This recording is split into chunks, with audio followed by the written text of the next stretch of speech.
तो आज इस वीडियो में हम divergence of a vector function पर बेस्ड कुछ न्यूमेरिकल प्रॉब्लम्स को सॉल्व करेंगे। तो सबसे पहला जो न्यूमेरिकल प्रॉब्लम ने यहाँ पर लिया है वो न्यूमेरिकल प्रॉब्लम है कि if u is equal to x square plus y square plus z square and arrow r is equal to x i cap plus y j cap plus z k cap then find divergence u r, है ना। तो हमें divergence u r find out करना है। तो जो function है हमारे पास वो क्या है, यू आर। तो सबसे पहले हम यू और आर एरो आर को फाइंड आउट कर लेते हैं कि क्या होगा उसका वैल्यू।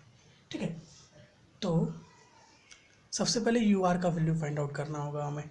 तो हम लोग क्या करेंगे, पहले लिखेंगे u arrow r is equal to, u का वैल्यू हमारे पास क्या गिवन है, x square plus y square plus z square, और एरो आर का वैल्यू क्या गिवन है, x i cap plus y j cap plus z k cap.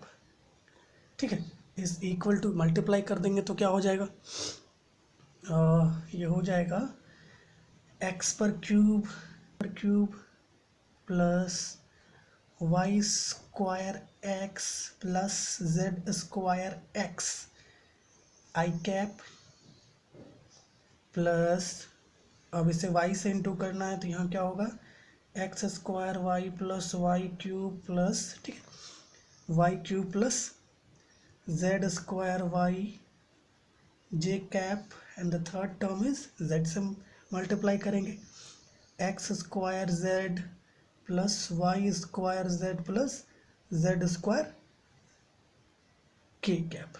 तो ये हमें यू एरो आर का वैल्यू मिला। अब क्या करेंगे, इसका डाइवर्जेंस फाइंड आउट करेंगे। तो देयरफॉर डाइवर्जेंस, जिसे हम डिव से डिनोट करते हैं DIV से, therefore divergence mu arrow r is equal to क्या हो जाएगा, del dot mu arrow r होगा।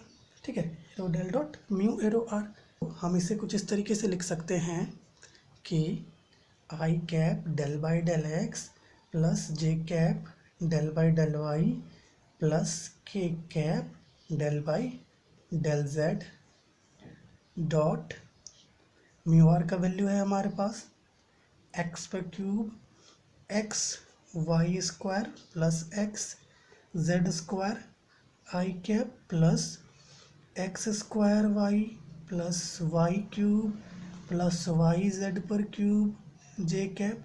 हमने बस इन टर्म्स को अरेंज कर दिया है यहाँ पर, ठीक है, plus x square z plus y square z plus z square k cap.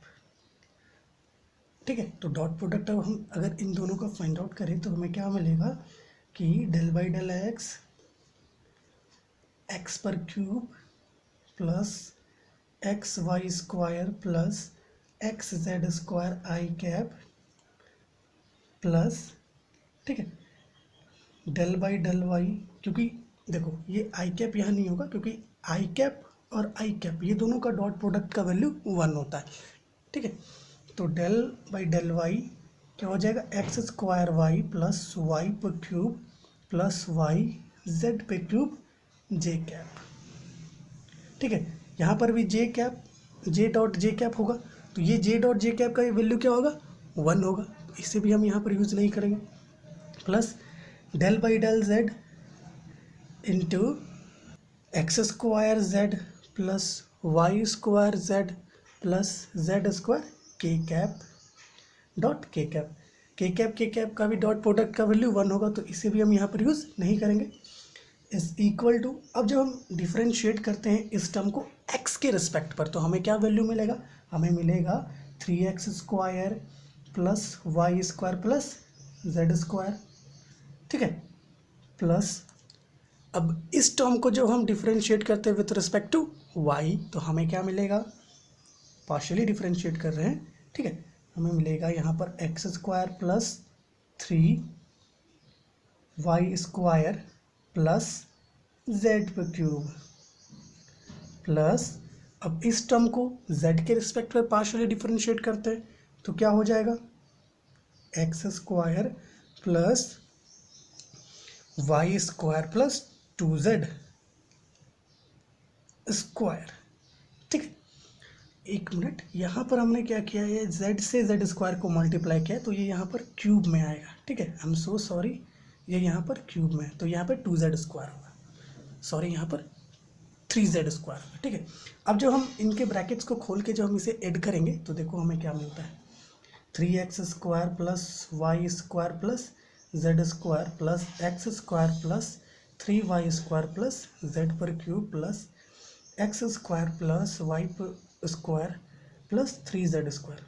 अब देखो x स्क्वायर कितना टर्म है, 1 2 और 3, तो क्या हो जाएगा 5x square. In the same fashion मिलेगा 5y स्क्वायर और 5z स्क्वायर, तो हम इसे कुछ इस तरीके से लिख सकते हैं कि 5 into x square plus y square plus z square. इसे कुछ इस तरीके से भी लिख सकते हैं कि 5u, क्योंकि u का वैल्यू क्या गिवन है, एक्स स्क्वायर वाई स्क्वायर। सो इस तरीके से हम डाइवर्जेंस को यहाँ पर फाइंड आउट कर रहे हैं इसके। ठीक है, अब जो है हम अपना अगला क्वेश्चन कंसिडर, अब देखो यहाँ पर हम एक और क्वेश्चन कंसिडर कर रहे हैं कि show that vector arrow v is equal to x plus 3y i cap y minus 3z j cap plus x minus 2z है k कैप इज सोलिनॉइडल। देखो इसके कहने का मतलब है कि ये जो वेक्टर फंक्शन हम ले रहे हैं, ये वेक्टर फंक्शन सोलिनॉइडल वेक्टर फंक्शन है, हमें ये यहाँ पर शो करना है। तो कोई भी गिवन वेक्टर सोलिनॉइडल वेक्टर फंक्शन कब होगा, जब गिवन वेक्टर का डाइवर्जेंस, ठीक है, गिवन वेक्टर का डाइवर्जेंस अगर 0 से इक्वल हो रहा है देन वो गिवन वेक्टर क्या होगा, सोलिनॉइडल वेक्टर फंक्शन कहलाएगा। ठीक है, तो सबसे पहले हमें इस वेक्टर का डाइवर्जेंस फाइंड आउट करना होगा। अगर वो डाइवर्जेंस 0 से इक्वल आएगा तो ये गिवन वेक्टर क्या होगा, सोलिनॉइडल। तो आओ तो पहले डाइवर्जेंस फाइंड आउट कर लेते हैं। तो क्या होगा, डाइवर्जेंस एरो v, तो ये इक्वल होता है arrow del dot arrow v से, जो इक्वल होगा i cap del by del x plus j cap del by del y plus k cap del by del z into dot product है arrow v के साथ, तो क्या होगा x plus 3y i cap arrow v का value plus y minus 3z k cap plus x minus 2z के cap.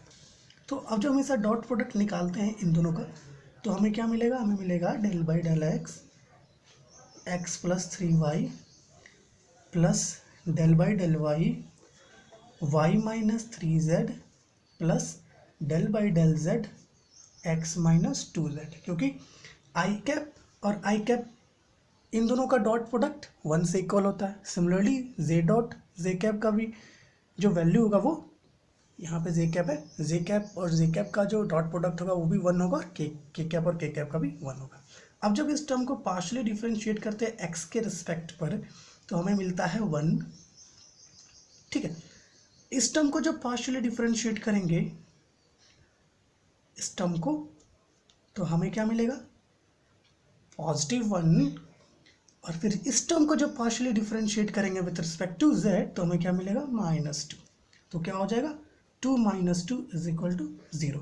It means है कि जो डाइवर्जेंस है given vector function arrow v का वो क्या आ रहा है, 0। इट मीन्स है कि गिवन वेक्टर फंक्शन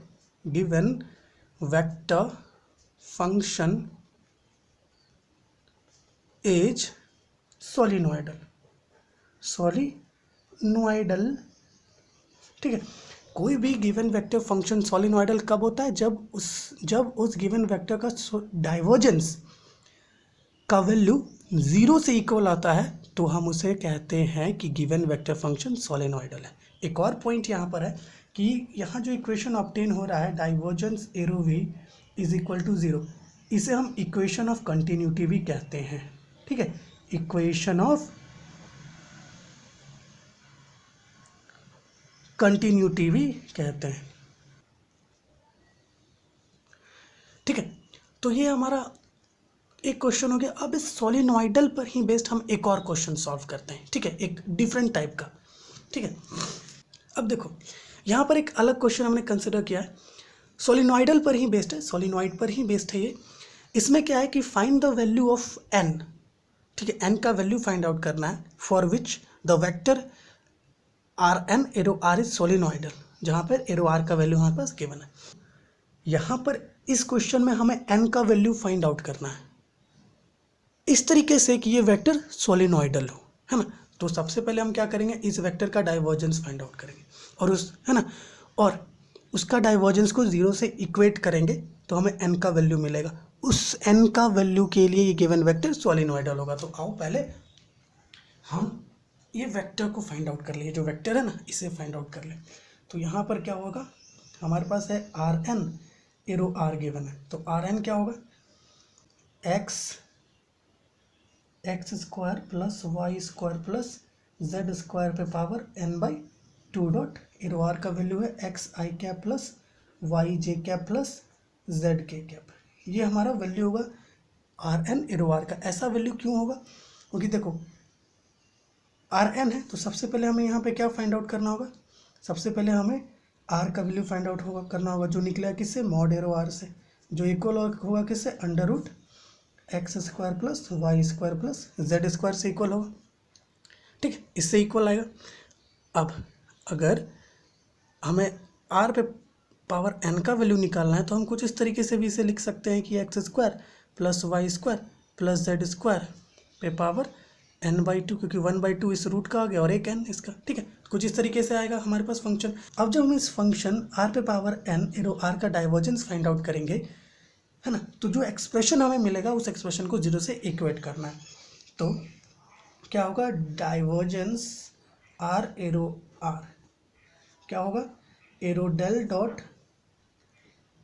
r पे power n arrow r is equal to क्या हो जाएगा, i cap del by del x plus j cap del by del y plus k cap del by del z dot. अब value क्या है हमारे पास इसका वैल्यू गिवन है x square plus y square plus z square पे power n by 2 dot x i cap plus y j cap plus z k cap. ठीक है, अब जब डॉट प्रोडक्ट हम फाइंड आउट कर दें इन दोनों का तो हमें कुछ इस तरीके का इक्वेशन मिलेगा कि del by del x square plus y square plus z square पे power n by 2 dot x, कुछ इस तरीके का आएगा ये, है ना, plus del by del x square plus y square plus z square power n by 2, ये y आएगा, जे कैप का डॉट प्रोडक्ट क्या होता है 1 del by del z, sorry यहाँ पर डेल बाई डेल वाई होगा, क्या हो जाएगा x square plus y square plus z square पे power n by 2 dot z. अब जब हम पार्शियली डिफ्रेंशिएट करेंगे इस टर्म को विद रिस्पेक्ट टू दिस तो हमें मिलेगा n by 2 x square plus y square plus z square पे power n by 2 minus 1 by using formula of differentiation. ठीक है,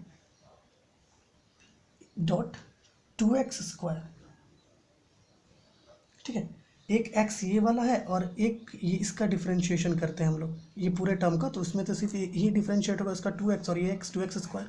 ठीक है, प्लस क्या हो जाएगा, अब हम इसका डिफ्रेंशिएशन करेंगे x square plus y square plus z square power n by 2, इसका डिफ्रेंशिएशन 1 हो जाएगा। अब आगे बढ़ते हैं, सेम तरीके से डिफ्रेंशिएशन दोनों ही टर्म में करेंगे, तो n by 2 x square plus y square plus z square पे power n by 2 minus 1 2y square plus x square plus y square plus z square पे पावर n बाई 2। क्योंकि इस टर्म को जब डिफ्रेंशिएट करेंगे तो हमें ये डिफ्रेंशिएशन मिलेगा, लेकिन जब हम इसे डिफ्रेंशिएट करेंगे तो सिर्फ ये वाला टर्म बचेगा। ठीक है, अब आगे आते हैं, सेम तरीके से थर्ड वाले टर्म को डिफ्रेंशिएट करते हैं तो कुछ इस तरीके से मिलता है कि n by 2 x square plus y square plus z square power n by 2 minus 1। ठीक है, डॉट 2z स्क्वायर, क्योंकि एक z ये वाला है और एक इसको डिफ्रेंशिएट करेंगे तो 2z हम लोग को मिलेगा इससे। ठीक है, और एक में क्या हो जाएगा plus x square plus y square plus z square पे पावर n/2 डॉट 1, क्योंकि एक में सिर्फ इसका डिफ्रेंशिएशन होगा। ठीक है, जो प्रोडक्ट का फॉर्मूला है हमारे पास, डिफ्रेंशिएशन ऑफ प्रोडक्ट, उसका फॉर्मूले के हिसाब से। अब इस दोनों टर्म को, इस दोनों को और इनको एक साथ लाते हैं। ठीक है, ठीक है, इन तीनों को साथ में लाएंगे तो यहाँ से 2 और 2 कैंसिल आउट करेंगे तो हमें क्या मिलेगा, n x square plus y square plus z square पे power n/2 minus 1 dot x square है, प्लस ईस्ट वाले टर्म में भी बिल्कुल सेम होगा, n x square plus y square plus z square पे पावर n/2 माइनस 1, बिल्कुल सेम वाई स्क्वायर होगा, बिल्कुल इस टर्म में भी वही होगा। 2 और 2 यहाँ पर कैंसिल होगा, जैसे यहाँ पर 2 और 2 कैंसिल हुआ था, तो क्या होगा, n x square plus y square plus z square power n/2 minus 1 dot z square. ठीक है, अब 3 टर्म बच रहा है, एक ये टर्म और एक ये टर्म, तो अब इन तीनों को भी एक साथ ले आते हैं क्योंकि तीनों ही लगभग सेम है ना, तो तीनों ही सेम है तो हम तीनों को ऐड कर देते हैं। क्या होगा, 3x square plus y square plus z square power n/2 is equal to क्या हो जाएगा, अब इन तीनों में सेम है, जो कॉमन है उसे हम बाहर निकालते हैं, तो क्या होगा, n x square plus y square plus z square पे पावर n/2 माइनस 1 और x square plus y square plus z square plus 3x square plus y square plus z square पे पावर n/2, कुछ ये मिल जाएगा हम लोगों को, है ना। अब देखो इसका पावर क्या है, 1 है, तो हम क्या करेंगे, इसको इससे जब सब्ट्रैक्ट कर देंगे तो क्या होगा, n x square plus y square plus z square n/2 plus 3x square plus y square plus z square power n/2। ठीक है, तो ये हमें मिल गया डाइवर्जेंस Rn एरो r का वैल्यू। अब जब हम इसे 0 से इक्वेट कर देते हैं, देयरफॉर जब हम इसे 0 से इक्वेट करेंगे, ठीक है, इट मीन्स है कि n x square plus y square plus z square पे power n/2 plus 3x square plus y square plus z square पे पावर n/2, इसको 0 से इक्वेट करते हैं तो क्या होगा, 0 से इक्वेट करने के बाद कि n+3 bracket x square plus y square plus z square power n/2 is equal to 0, तो यहाँ पर क्या आ जाएगा हमारे पास, n+3 इज इक्वल टू 0, कुछ इस तरीके से ये आ सकता है ना, कुछ इस तरीके से आएगा, तो यहाँ पर क्या हो जाएगा, n इज इक्वल टू -3। तो जब ये जो फंक्शन हमारे पास गिवन है Rn एरो r, इस फंक्शन में जब हम n का वैल्यू -3 पुट करेंगे तो ये जो फंक्शन होगा ये सोलेनॉइडल आएगा। सो ये एक थर्ड टाइप था, तो हमने आज 3 प्रॉब्लम सॉल्व किया डाइवर्जेंस ऑफ वेक्टर फंक्शन पर। ठीक है, अगले वीडियो में हम कर्ल को डिस्कस करेंगे। So thank you so much for watching this video.